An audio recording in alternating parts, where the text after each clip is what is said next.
الحمد لله الحمد لله رب العالمين، والعاقبة للمتقين، والصلاة والسلام على أشرف المرسلين سيد الأنبياء والآخرين، وعلى آله وصحبه أجمعين.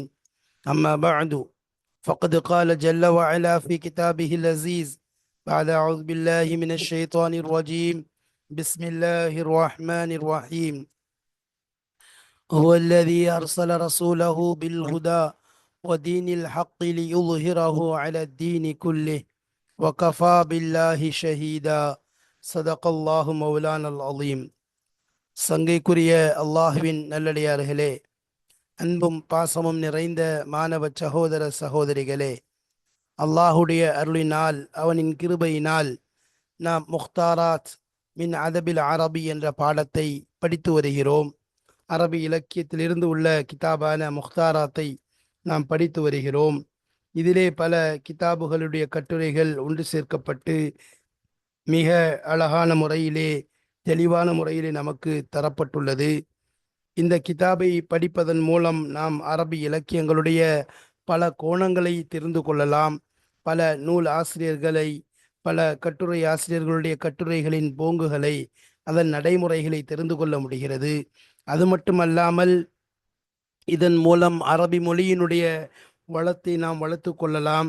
அதனுடைய கோபதாபங்கள் நேரத்திலே எவ்வாறு பேசப்படுகிறது, உணர்வுபூர்வமாக பேசக்கூடிய முறை என்ன, இவ்வாறு பல விஷயங்கள் அதிலே நமக்கு சொல்லித்தரப்படுகிறது. ஆனால் இதை மட்டும் நம்முடைய நோக்கமாக ஆக்கிவிடக்கூடாது. வார்த்தைகளை அறிவது, வார்த்தைகளை புரிவது மட்டுமல்ல, மாறாக இதன் மூலம் நம் வாழ்க்கையை சரி செய்வதற்குரிய முயற்சியும் மேற்கொள்ள வேண்டும். ஏனென்றால் வாழ்க்கையில் இருக்கக்கூடிய பல விஷயங்களுக்கு இதிலே பல படிப்பினைகள் நமக்கு கிடைக்கின்றன, பல வழிகாட்டல்கள் நமக்கு இதிலே தென்படுகின்றன. அவைகளையெல்லாம் நாம் வாழ்க்கையிலே கொண்டு வர வேண்டும், முயற்சிக்க வேண்டும்.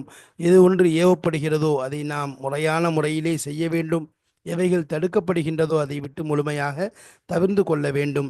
அந்த அடிப்படையிலே இந்த கிதாபினை நாம் படிக்கும் பொழுது இதை கொண்டு நமக்கு மொழி ரீதியான வளமும் ஏற்படும். நம்முடைய வாழ்க்கையின் பல நல்வழிகளும், வாழ்க்கையை சரி செய்வதற்குரிய பல படிப்பினைகள், வழிமுறைகளும் நமக்கு தென்படும். அல்லாஹு தாலா அப்படிப்பட்ட பாக்கியங்களை இதன் மூலம் நமக்கு தந்தருவானாக. வாருங்கள் உள்ளே செல்லலாம். அல் முக்தாராத், அதாவது பாடம் 95. இதுவரைக்கும் நாம் 94 பாடங்களை கடந்து 95வது பாடத்திலே அடியெடுத்து வைத்திருக்கிறோம். இது முஹம்மது நபி ஸல்லல்லாஹு அலைஹி வஸல்லம் அவர்களுடைய ரிசாலத், தூதுத்துவம் சம்பந்தமாக சொல்லப்படக்கூடிய பாடமாக இருக்கிறது. இது நமக்கு ஜாமியாத்துர் ரகீப் அல் இஸ்லாமியா என்ற நிறுவனத்தின் சார்பாக மிக தெளிவான முறையில் நடத்தப்பட்டு வருகிறது. அல்ஹம்துலில்லாஹ், இது மிகப்பெரிய ஒரு சேவை என்பதை யாராலும் மறுக்க முடியாது. இது கொண்டு இந்த உம்மத்திற்கு பெரும் பயன்களை அல்லாஹு தாலா அளிக்க வேண்டும். மேலும் எவர்களெல்லாம் இதை படிக்கின்றார்களோ அவர்களுக்கும் அல்லாஹு தாலா பயன் கொடுக்க வேண்டும். இது மிகப்பெரிய நன்மைக்குரிய செயல்.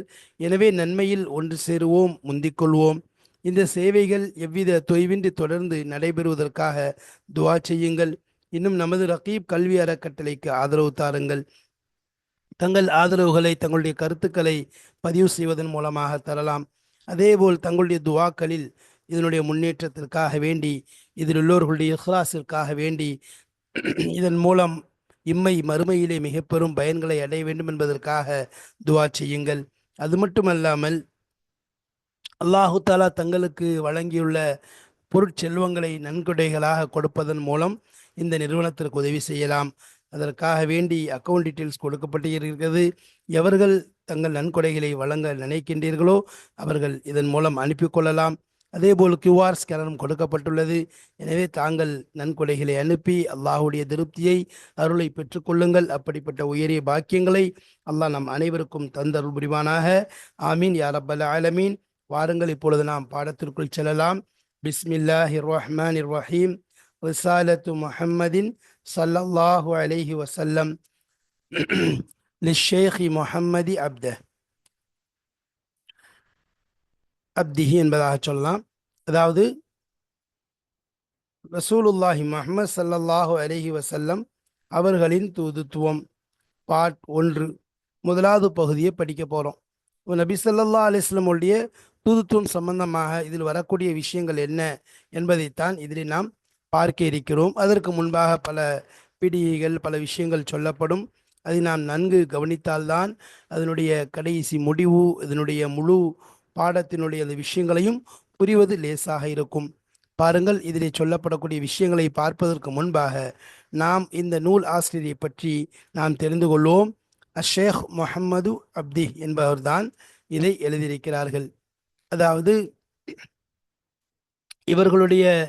இவர் பொதுவாக இவருள் பிறந்த ஊர் என்று எடுத்துக்கொண்டால், அதேபோல் இவருடைய பிறந்த வருடம் என்று எடுத்துக்கொண்டால் 1266ஆம் ஆண்டு இவர்கள் பிறந்திருக்கிறார்கள்.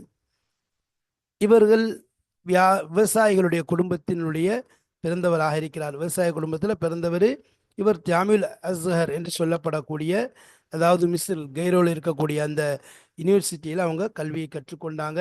அங்கேயே என்ன செஞ்சாங்க, ஏறத்தாழ 12 வருடம் அங்கே முடிச்சுட்டு என்ன செஞ்சாங்க, 12 வருடம் அங்கே வந்து தன்னுடைய வாழ்க்கையை கழித்தார்கள்.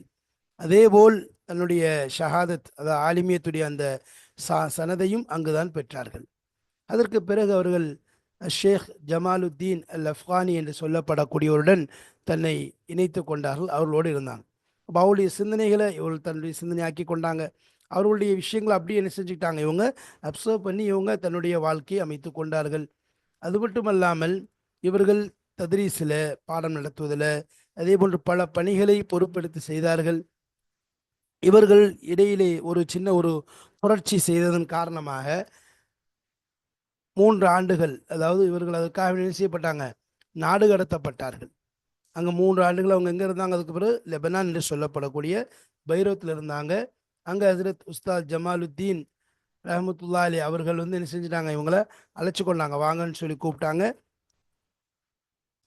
அதுக்கு பிறகு அங்கேயே என்ன செஞ்சாங்க, அவரோட இருந்து தன்னுடைய அங்கே ஒரு பத்திரிகை, அதாவது அல் உருவத்துல் உஸ்கா அல் உருவத்துல் உஸ்கா என்று சொல்லப்படக்கூடிய பத்திரிகை வெளியிடக்கூடிய விஷயத்தில் அவங்களுக்கு முழுமையாக ஒத்துழைப்பாக உதவியாக இருந்தார்கள். அதே போல் இவங்க பொதுவாக எடுத்துக்கிட்டோன்னு சொன்னால் ஒரு விஷயத்தில் நல்ல, அதாவது எழுத்து ரீதியாகவும் சரி திறமை ரீதியாகவும் தன்னை வளர்த்து கொண்டார்கள். அதே போல் ஆங்கிலேயர்கள் இன்னும் பிரெஞ்சுக்காரங்களுக்கு எதிராக புரட்சி செய்தார்கள்.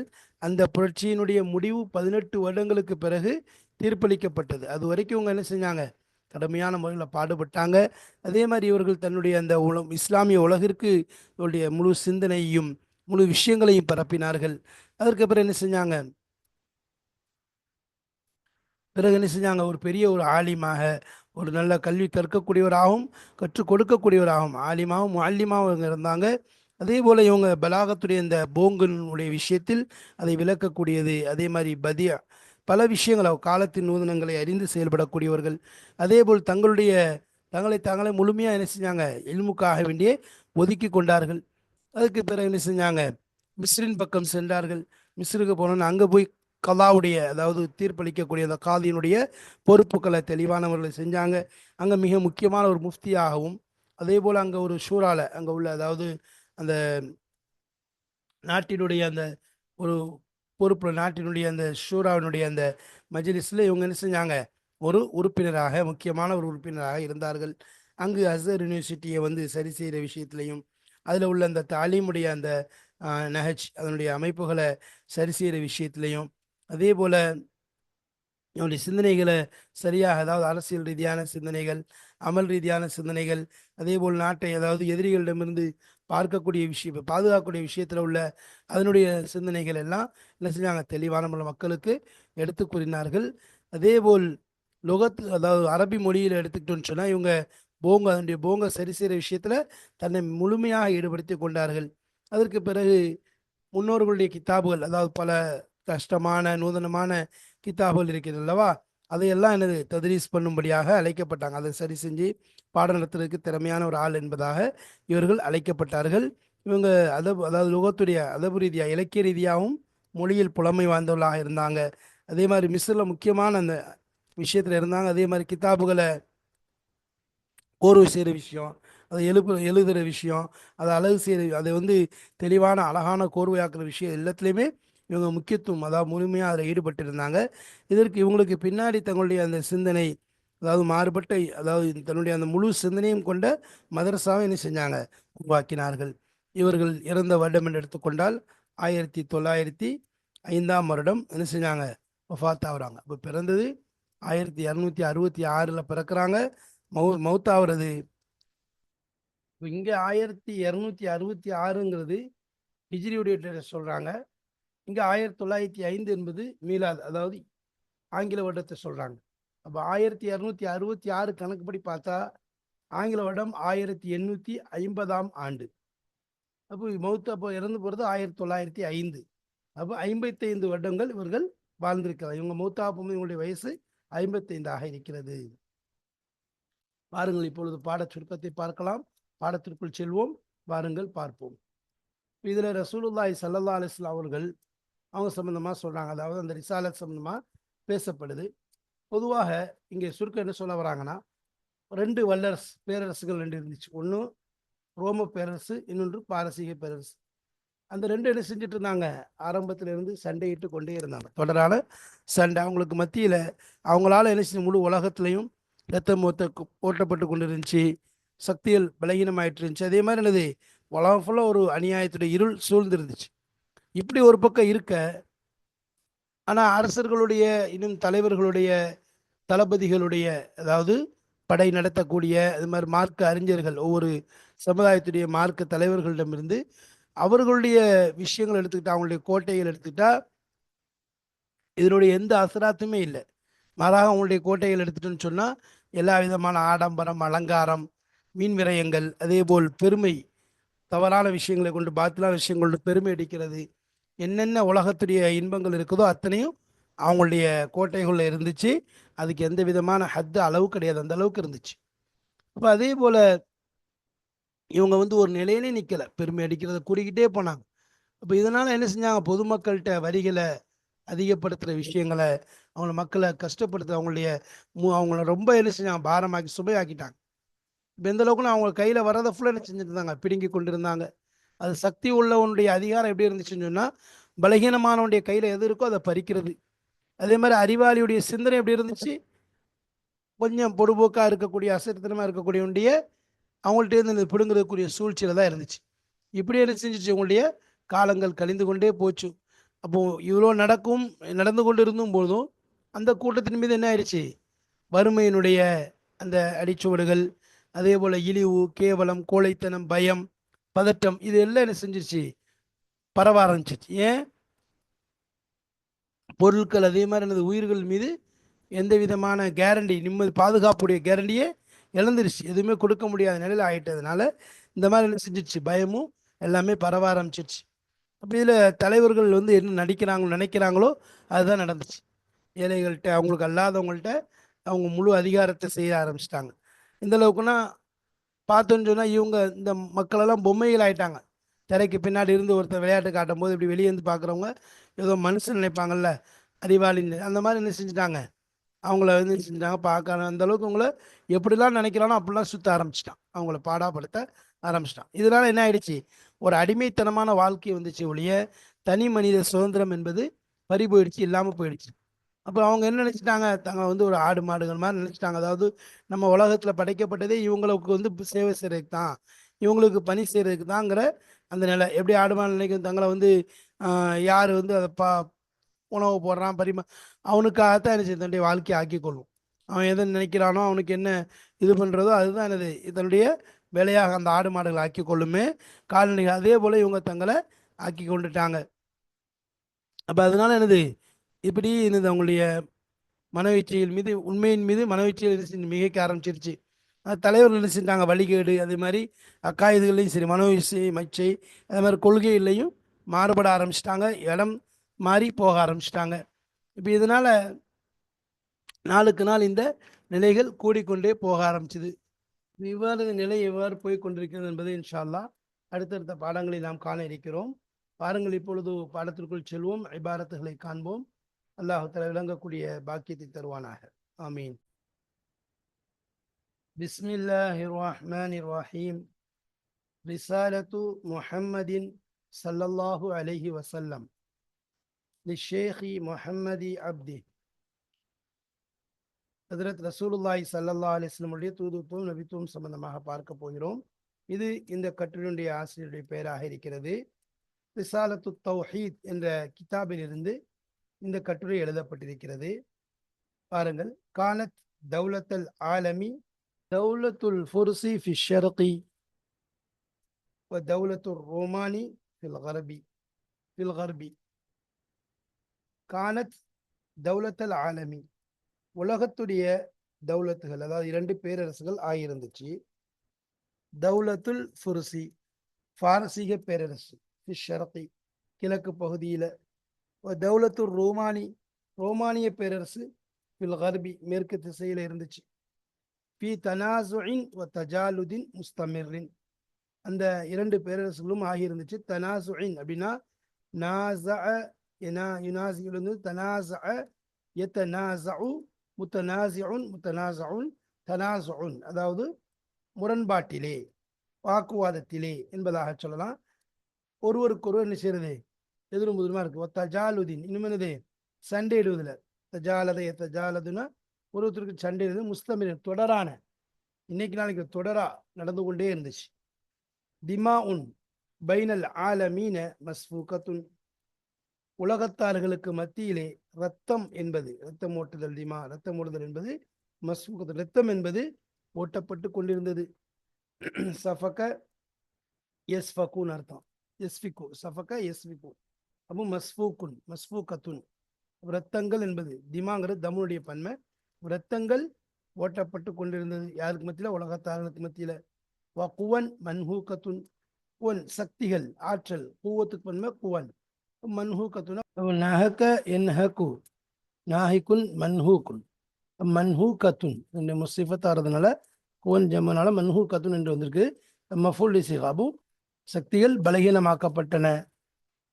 அம்வாலுன் ஹாலிகத்துன், மாலுக் பன்மை அம்வால், பொருட்கள் அழிந்து கொண்டே இருந்துச்சு. ஏன்னா சண்டை நடந்துக்கிட்டே இருந்துச்சுன்னு சொன்னா என்ன ஆகும், ரத்த ஓட்டப்பட்டு தான் இருக்கும். அதே போல பலகீன சக்தியில் ஆற்றலுங்கிறது குறைஞ்சிக்கிட்டே தான் இருக்கும். அதே மாதிரி பொருட்கள் என்னது, அழிஞ்சிக்கிட்டு தான் இருக்கும். ஒதுல்மும் மினல் யஹனி ஹாலிகத்துன் ஒதுலமுன், அதாவது இருள்கள், மினல் யஹனி, யஹனினா குரோதங்கள், குரோதங்களிலிருந்து உள்ள இருள்கள் என்பது ஹாலிகத்துன் முழுமையாக சூழ்ந்து கொண்டது, இருளாக, கடும் இருளாக ஆகிவிட்டது. இவைகள் அனைத்தும் இருப்பதுடன், ஒரு பக்கம் சண்டையினால ரத்தம் ஓட்டப்பட்டு கொண்டிருக்குது, குவத்துகள் பலகீனமாகி கொண்டிருக்குது, சக்திகள், அதாவது அதே போல பொருள் அழிந்து கொண்டிருக்குது, இருள் முழுமையா சூழ்ந்து கொண்டிருக்குது. இதெல்லாம் இருப்பதோட பக்கத்து கான ஜஹு, அதாவது ஜஹுனா என்னது, பெருமை அடித்தல் சொல்லி. ஜஹுனா அந்த பெருமை என்பது, தன்னுடைய இதை கொண்டு நினைச்சது பெருமை அடித்தல் என்பது ஆகியிருந்துச்சு.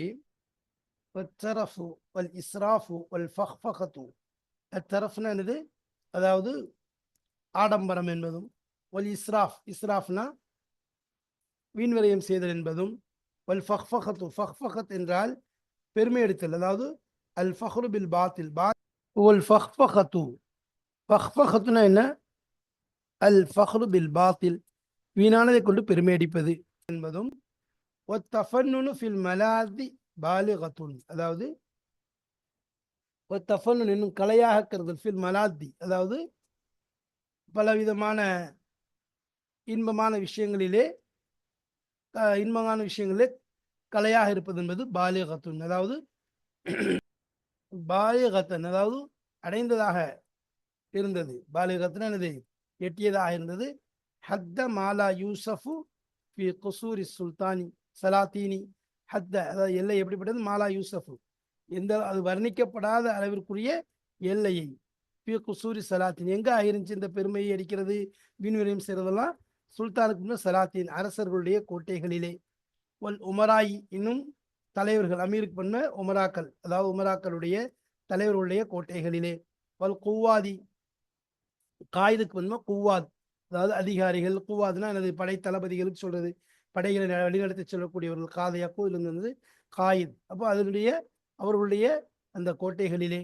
ஒரு ருவசாயில் அதியானி, ரஈஸ் அப்படிங்கிறது தலைவனுக்கு சொல்றது, அவனுடைய பன்மை தான் ருவசா. அப்போ அல் அதியான், தீனுக்கு பன்மை அதியான். அப்போ மதங்களுடைய தலைவர்களிடத்தில், மத தலைவர்களிடத்திலே எனது இந்த நிலை ஆகிருச்சு. மின் குள்ளி உம்மத்தின், ஒவ்வொரு சமுதாயங்களிலிருந்தும் மதங்களுடைய தலைவர்கள், இன்னும் படை தளபதிகள், இன்னும் தலைவர்கள், அமீர்கள், இன்னும் அரசர்களுடைய கோட்டைகளிலே இந்த விஷயங்கள் எல்லையில்லாத அளவிற்கு நிரம்பியதாக இருந்தது. وكان شره هذه الطبقة من الأمم لا يقف عند حد. وكان ஆகியிருந்தது ஷரிஹுனா பெருமை அடித்தல், பேராசை சொல்ல, ஷரிஹுனா பேராசை என்பதாக இருந்தது. ஆதி தபக்தி இந்த பிரிவினுடைய பேராசை, இந்த கூட்டத்தினுடைய பேராசை என்பதாக இருந்துச்சு. மினல் உமமி ஒவ்வொரு உம்மத்துகளிலிருந்தும். இந்த மேல்சொல்ல தபக்கா இருக்குல்ல, இவங்களை சொல்றது தான் தபக்காங்கிறது. இந்த தலைவர்கள், அதே மாதிரி காயிதுகள், அதாவது படைத்தளபதிகள், உமராக்கள், சலாத்தீன்கள், இவர் இந்த தபக்காவுடைய பேராசை என்பதாக இருந்துச்சு. மினல் உமமி ஒவ்வொரு சமுதாயங்களில் இருந்தும். லா யகிஃப் ஐந்த ஹத்தின் அது நிற்கவில்லை, ஐந்த ஹத்தின் ஒரு எல்லையோடு நிற்கவில்லை, ஒரு அளவோட நிக்கல, தாண்டி போய் கொண்டிருந்துச்சு. ஃபஸாது ஃபில் லராயிபி அபு ஜாத யசீதுலேருந்து ஜாது ஜாத ஜாதா ஜாது அதிகரித்தார்கள், எனவே அதிகரித்தார்கள். ஃபில் லராயிபி வரிகளிலே, லரீபத்துன் அப்படின்னா டாக்ஸ், வரிக்கு சொல்றது. அதனுடைய பன்மை லராயிப், வரிகளிலே அதிகமாக்கினார்கள். பாலகு பி ஃபரலில் இதாவாத்தி, இதாவாத்தினால் சொல்றது டாக்ஸுக்கு, வரிகளுக்கு சொல்றது. அப்ப அந்த வரிகளை நிர்ணயிக்கக்கூடிய விஷயத்திலேயும் அடைந்தார்கள், அதாவது ரொம்ப அதிக பாலகுனா உச்சத்தை அடைகிறது. ஹத்தா அஸ்கலு லுஹூர ரஅயத்தி, அதாவது ஹத்தா அஸ்கலு லுஹூர ரஅயத்தி குடிமக்களுடைய முதுகுகளை சுமையாக்கும் வரைக்கும். முத்தாலபிஹிம்னா அவர்களுடைய அவர்களுடைய வேண்டுதல்களை கொண்டு, அந்த மக்களுடைய வந்து இந்த வேண்டுவதை கொண்டு அவங்கள்ட்ட என்ன செஞ்சாங்க, அந்த ரயத் குடிமக்களுடைய முதுகுகளை சுமையாக்கும் வரை. வாத்தவ் அலா மாஃபி ஐதீஹா மின் சமராத்தி அமாலிஹா. வாத்தவ் இன்னும் எனது கொண்டு வந்தார்கள், அலா மாஃபி ஐதீஹா அந்த அவர்களுடைய கை, அந்த குடிமக்களுடைய கைகளில் எந்த ஒன்று ஆகியிருக்கோ அதன் மீது கொண்டு வந்தார்கள். மின் சமராத்தி அமாலிஹா, இந்த ஹால் அமீர் ரயத்துக்கு போதும். சரி, அப்போ இந்த அமல், அமாலுடைய ஒருமை அமல், அமல்னா வேலைக்கு சொல்றது, அமல்னா வேலைகள். சமரத்துங்கிறது ஒருமை, அதாவது பயனுக்கு சொல்றது, சமராத்துங்கிறது பன்மை. அப்போ அதனுடைய அந்த ரயத்துடைய குடிமக்களுடைய வேலைகளின் பயன்களிலிருந்து அவங்களுடைய கைகளில் இருந்ததோ அதை என்ன செஞ்சாங்க, கொண்டு வந்தாங்க. ஒன் ஹசர சுல்தானுல் கவியி ஃபி இக்திதாஃபி மாஃபி யதில் லைஃபி. அப்போ சக்தி வாய்ந்தனுடைய அதிகாரம் என்பது ஆகிவிட்டது, சுருங்கிவிட்டது. ஃபி இக்திதாஃபி இக்ததஃப யக்ததிஃபு, அதிலிருந்து இக்திதாஃப் பறிப்பதிலே, மாபி எதில் லைஃபி பலகீனமானவருடைய கைகளை கொண்டு எந்த ஒன்று ஆகியிருக்கிறதோ அதை பறிக்கக்கூடிய விஷயத்திலே சக்தி வாய்ந்தனுடைய அதிகாரம் என்பது சுருங்கிவிட்டது. ஃபிக்ருல் ஆகிலி ஃபில் இஹ்தியாலி லிசலபில் காஃபிலி, அறிவாளியினுடைய ஃபிக்ர் சிந்தனை என்பது ஃபில் இஹ்தியாலி அதாவது சூழ்ச்சி செய்வதிலே, லிசலபில் காஃபிலி, லிசல்பில் காஃபிலினா அதாவது பொடுபோக்காக இருக்கக்கூடியவனுடைய அதை பறிக்கக்கூடிய விஷயத்தை, அதை பிடுங்க விஷயத்துல சூழ்ச்சி செய்யறதுல என்ன செஞ்சிச்சு, அறிவாளுடைய சிந்தனை ஆகிவிட்டது. அதை பின்பற்றியதாக இருந்தது. அன் இஸ்தௌலா அலா தில்க ஷுஊபி, அப்போ அந்த ஷுஊப்னா ஷாபுக்குள்ள ஷுஊப் அவர்களின் மீது, அந்த கூட்டங்களின் மீது இஸ்தௌலா ஆதிக்கம் பற்றி விட்டது, ஆதிக்கம் செலுத்தி விட்டது. லுரூபுல் ஃபக்ரி அதாவது ஃபக்ருடைய ஏழ்மையினுடைய அந்த எல்லா வகைகளும் அதை ஆட்கொண்டு விட்டது. வத்துல்லி இன்னும் இழிவினுடைய எல்லா வகைகளும் ஆட்கொண்டு விட்டது. ஒரு இஸ்திகானத்து என்றால், இஸ்திகானத்துனா கோழைத்தனம், அதனுடைய எல்லா விஷயங்களும் அதை ஆட்கொண்டு விட்டது. வல் ஹவுஃபி பயத்தினுடைய அனைத்து வகைகளும் ஆட்கொண்டது. ஒல் இல்திராபி இன்னும் பதட்டத்தினுடைய எல்லா வகைகளும் அதை கவ்விக்கொண்டது, ஆட்கொண்டு விட்டது. லி ஃபக்தில் அம்னி நிம்மதி என்பது இழந்ததன் காரணமாக, பாதுகாப்பு என்பது இல்லாததன் காரணமாக. அலல் அர்வாஹி ரூஹுக்கு முன்ம அர்வாஹ் உயிர்களின் மீதும், வல் அம்வாலி பொருட்களின் மீதும் பாதுகாப்பு என்பது இல்லாததன் காரணமாக, அதனுடைய பாதுகாப்பை இழந்ததன் காரணமாக அத்தனை விஷயங்களும், பயமும் கோழைத்தனமும் இழிவுத்தன்மையும் வறுமையும் அதே ஒரு பதட்டமும் ஆட்கொள்வது என்பது அதை பின்தொடர்ந்தது. புருஹுக்கு பன்மை அர்வாஹ், மாலுக்கு பன்மை அம்வால். இப்போ இந்த விஷயங்கள் நம்ம சொல்லப்பட்ட விஷயம்னா இதுதான். அதாவது பெரும் வல்லரசுகளாக இருந்தால் கூட என்னது எந்த நிலையில இருந்துச்சு, உலகத்துடைய அந்த இக்கட்டான கட்டம் எந்த அளவுக்கு போயிடுச்சுங்கிறதையும் இதில் செஞ்சாங்க. நான் வந்து நல்ல வசதியானவங்க என்னது இந்த வீழ்ச்சியை கண்டோ அல்லது இந்த அழிவை கண்டோ அவங்களுடைய உள்ளத்துலேயோ அவங்களுடைய அந்த ஆடம்பரத்துலேயோ செயல்லையோ எந்த மாற்றமும் வரல. அவங்க செய்கிறதை செஞ்சுக்கிட்டே தான் இருந்தாங்க. அதே மாதிரி தங்களை அடிமையாக்குறவங்களை அடிமையாக்கி அவங்கள்ட்டேருந்து பறிக்கிற விஷயங்களை என்ன செய்யணுமோ எல்லாமே என்னது அல்லாவை, முன்னாடி உள்ள நபியை, அதே மாதிரி அவங்க காட்டில் வழிகாட்டலை எல்லாத்தையும் மறந்து வாழ்ந்து கொண்டு இருந்தாங்க. இப்படிப்பட்ட நிலை தான் உலகத்தில் முழுமையிலும் இப்பொழுது சூழ்ந்து விட்டது, ஆட்கொண்டு விட்டது. இப்போ இப்படிப்பட்ட நிலை எனது மக்கள்கிட்ட ஆயிடுச்சு. இந்த நேரத்தில் தான் நபி ஸல்லல்லாஹு அலைஹி வஸல்லம் வருகை, தூதுத்துவம் ஏற்பட போகுது. அதை பற்றி தான் இன்ஷா அல்லாஹ் இந்த பாடங்களை நம்ம பார்க்க இருக்கிறோம். பின்னாடி அதை தொடர்ந்து வரிசையாக அதுதான் இன்ஷா அல்லாஹ் சொல்லப்படும். நாம் வாருங்கள் அடுத்தடுத்து தொடர்ந்து இன்ஷா அல்லாஹ் நம் பாடங்களை பார்ப்போம். அதில் தெளிவாக விளங்கிக் கொள்வோம். அதை கொண்டு கிடைக்கக்கூடிய படிப்பினைகளை நாம் நம்முடைய வாழ்க்கைக்கு ஆக்கிக் கொள்வோம். வாஹிர் தாவானா அல்ஹம்துலில்லாஹி ரப்பில் ஆலமீன். அஸ்ஸலாமு அலைக்கும் வரஹ்மத்துல்லாஹி வபரகாத்துஹு.